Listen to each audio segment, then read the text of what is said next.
James Franco's Alien, Covenant role was barely noticeable in the finished movie, but the plan was for it to be more meaningful. Alien Covenant continued Ridley Scott's return to the Alien franchise following Prometheus, which was a prequel to his 1979 movie.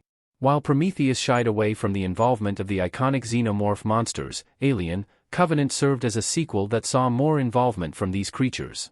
It also followed a new set of characters with some notable stars leading the cast. Alien, Covenant follows a group of colonists on their way to a remote planet where they discover a terrifying threat. The movie stars the likes of Katherine Waterston, Danny McBride, and Billy Crudup, along with Michael Fassbender playing dual roles as the androids David and Walter. However, James Franco, one of the biggest names in the cast, is reduced to an almost non-speaking role, barely appearing on screen. As it turns out, that was not the original plan for Franco's role in the Alien prequel. James Franco's Alien, Covenant role. Franco played Captain Jake Branson. James Franco's Alien, Covenant is that of Jake Branson, the ship's captain and the husband of the movie's hero, Daniels, Katherine Waterston. Branson is first seen in the movie as the ship the colonists are traveling on hits a solar storm.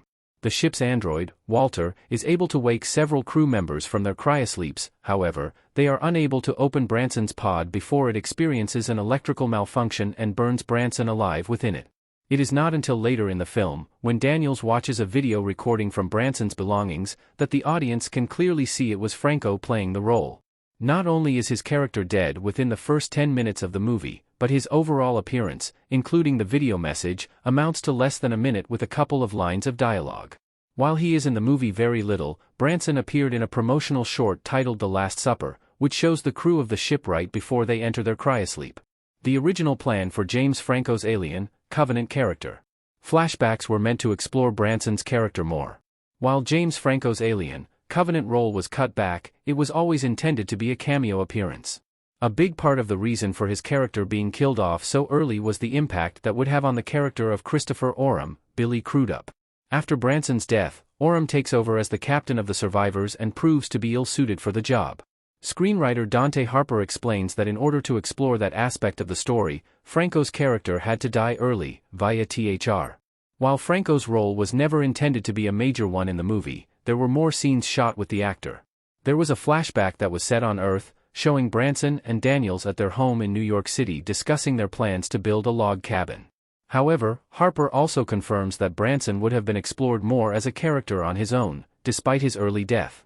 Ultimately, the movie was restructured and a lot of the storylines involving Branson and his backstory were ultimately removed, leading to the shockingly small role for Franco in Alien, Covenant. While it might seem strange for Alien, Covenant to cut a big-name actor like James Franco out of a movie like this, it is not as uncommon as audiences might think. One of the most famous examples of this is Kevin Costner in The Big Chill. The ensemble movie follows a group of adult friends who reunite following the death of a member of their close-knit group. Costner got his big break by being cast as the deceased friend who appears in flashbacks in several scenes, only for it to be decided to leave the character unseen. It is not just actors who are at the beginning of their careers who can get cut from movies either. Quentin Tarantino recently revealed that he had to cut his friend and longtime collaborator Tim Roth from his movie Once Upon a Time in Hollywood, in which he appeared as a butler. However, Tarantino still credited him in the final credits. Sometimes an actor's fame is part of the reason for them being cut, as Harrison Ford made an appearance in E.T. the Extraterrestrial as Elliot's teacher, only for Steven Spielberg to decide he was too distracting. Director Terrence Malick has become notorious for cutting actors out of his movies, most famously in The Thin Red Line. Along with Adrian Brody being cut back from the lead in the movie to a nearly non-speaking role, several big-name actors filmed scenes that never appeared in the final cut, including Bill Pullman, Mickey Rourke, Viggo Mortensen, and Gary Oldman. Even playing an iconic character cannot save an actor from the cutting room floor, as Shailene Woodley filmed scenes as Mary Jane Watson in The Amazing Spider-Man 2 only to be left out of the final cut.